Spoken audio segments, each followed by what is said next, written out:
Hi, I'm Ellen from the Chili Dog, and I'm getting ready to start another pair of my waffle cookie socks. These socks are worked from the toe up, and they have Japanese short row toes and heels. And there's two different ways you can do Japanese short rows.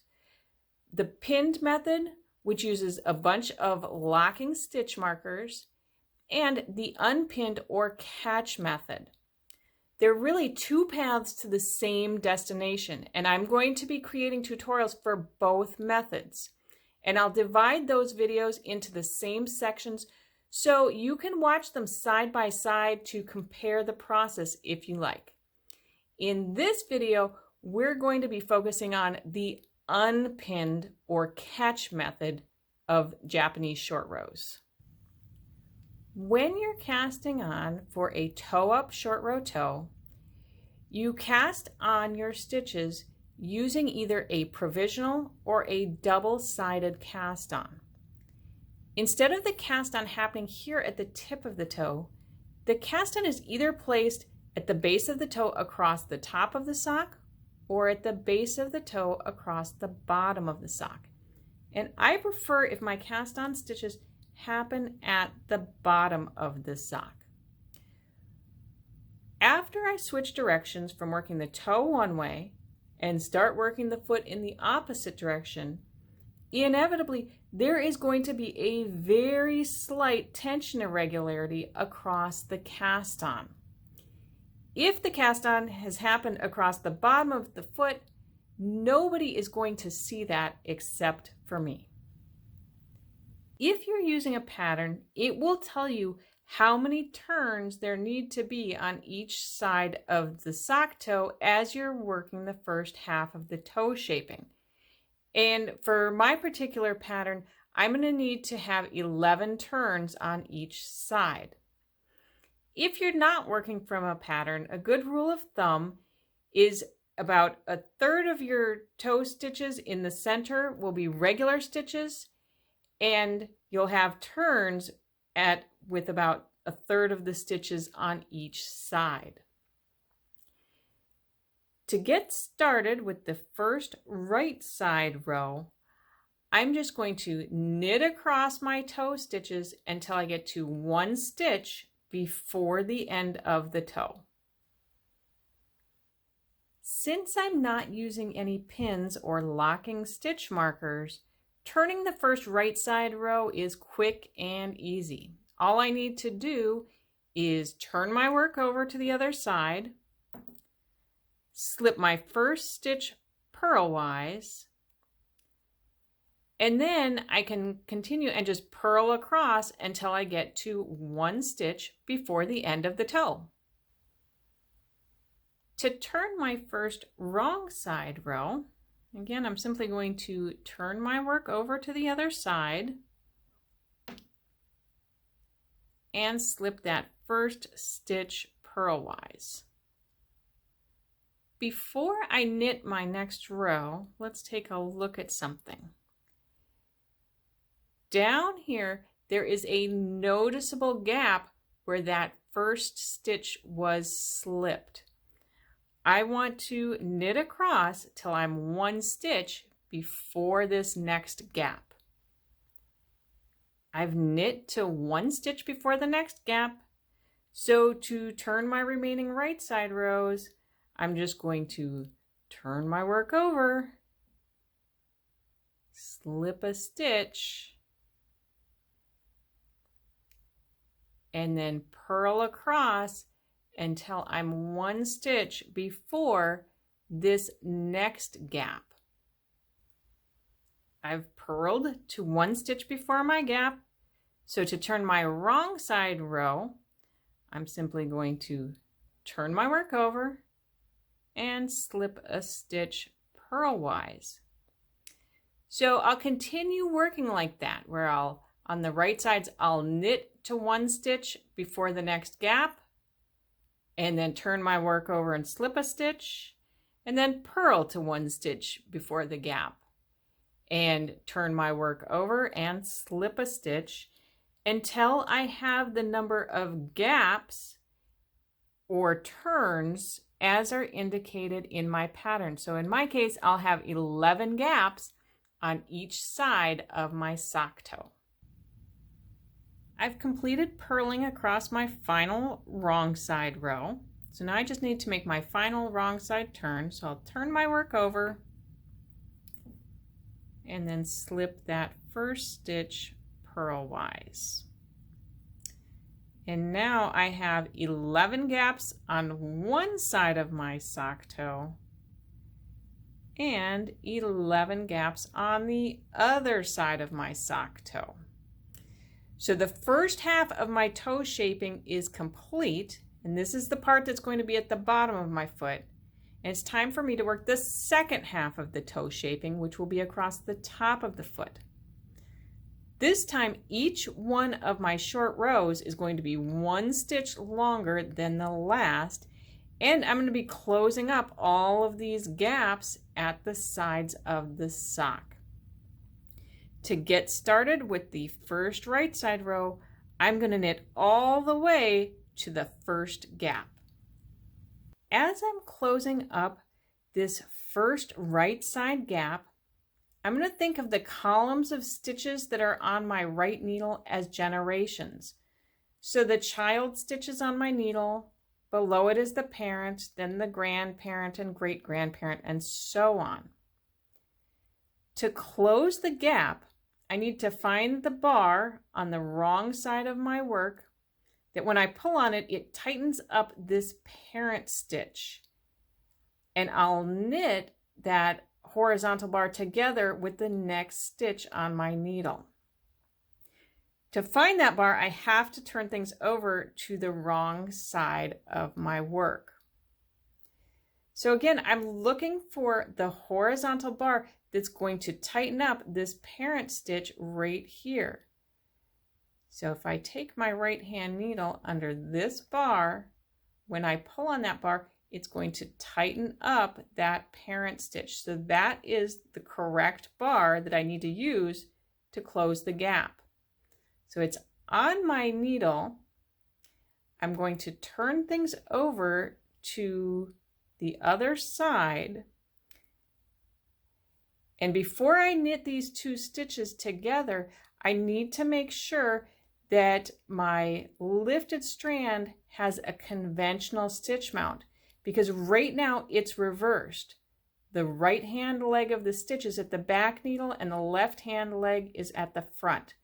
I just need to turn that stitch around so that the right hand leg is at the front and the stitch has a conventional stitch mount.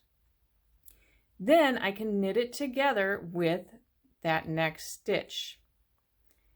As I'm knitting those two stitches together, notice something. My right needle goes through the stitch and then the lifted strand. That's important so that you get a nice tight closure as you're working the stitches that close the gaps together. Once I've worked my stitches together, I can turn my work over, and then I'm going to purl across until I get to the next gap on the other side of the sock.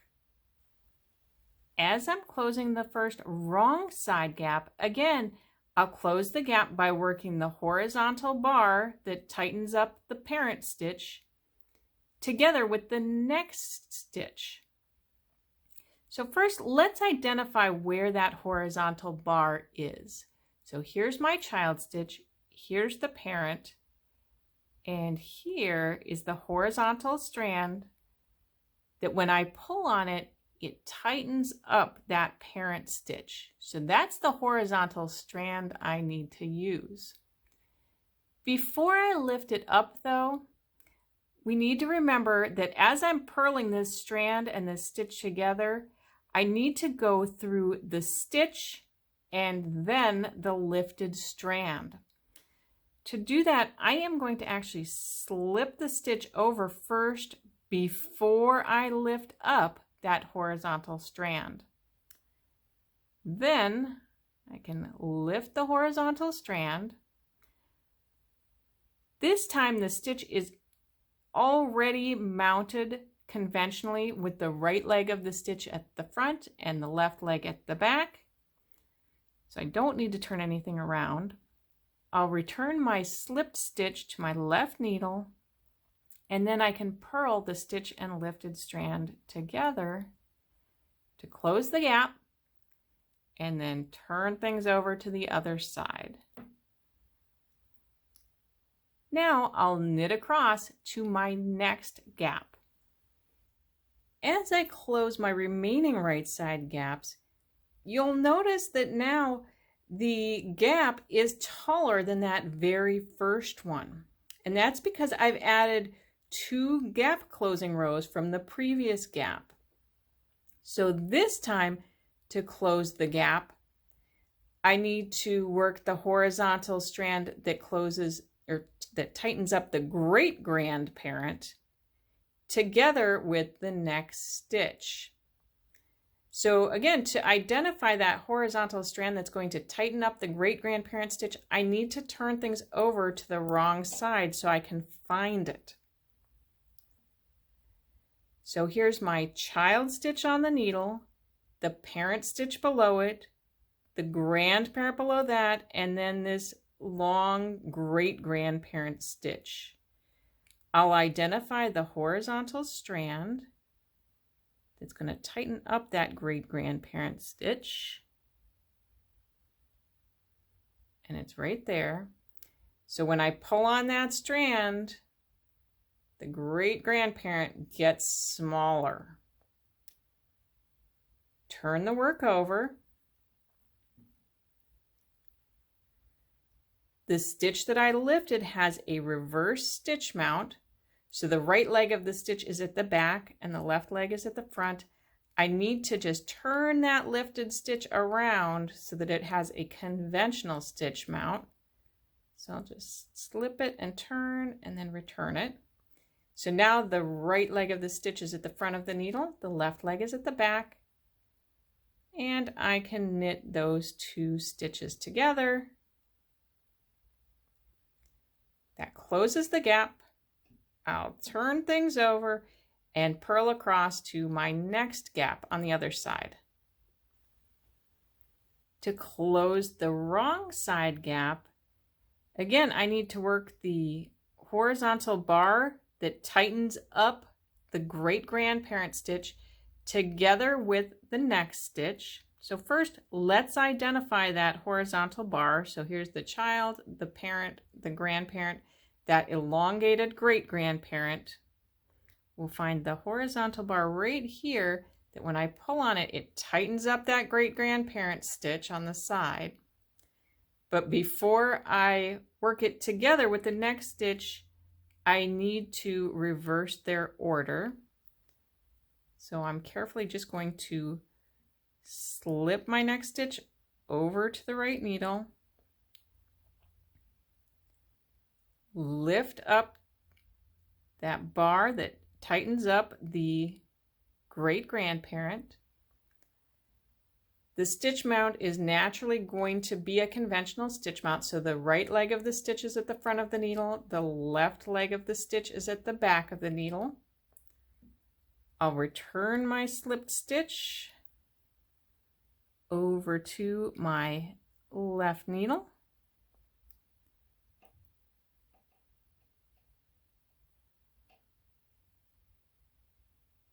And then purl the slipped stitch and the lifted bar together.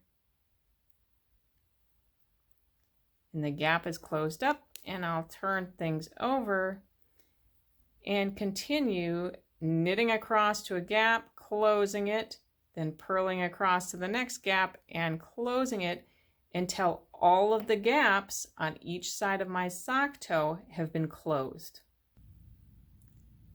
As I'm closing up my final wrong side gap, I'd like to show you one more option that you can use for manipulating these stitches. So again, I'm going to start by identifying that horizontal bar that closes up the great grandparent stitch and lifting that up onto my left needle.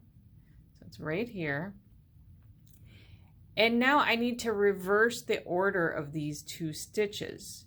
So instead of dropping this lift off and then slipping and then lifting that bar again, instead this time I'm going to take my right hand needle, go behind the stitches and through the next stitch. I use my thumb to kind of hold those 2 stitches in place, pull the left needle completely out, and then reinsert it just into the lifted strand. Slip the stitch on my left needle or on my right needle back to the left, and then purl them together. It accomplishes the exact same thing. It's just a different way of maneuvering your stitches around. So once I've purled those final 2 stitches together and closed that last gap, I can turn things over and my toe is complete. So these stitches that I've worked across here are at the top of my toe. And let's zoom out so we can look at the big picture. The stitches I've been working across at the top of the toe. My held stitches from the cast on that were either held on knitting needles or on the cord of a knitting needle or maybe on a piece of waste yarn is the bottom of my toe. And I'm ready now to start working the foot of the sock in rounds around all of those stitches. I hope you enjoyed learning how to knit a toe up Japanese short row toe using the catch method. And if you did, make sure to give this video a thumbs up and share it with your knitting friends. If you'd like to try this technique in a pattern, head over to the shop section of thechillydog.com and look for my waffle cookie socks. Until we stitch again, happy knitting!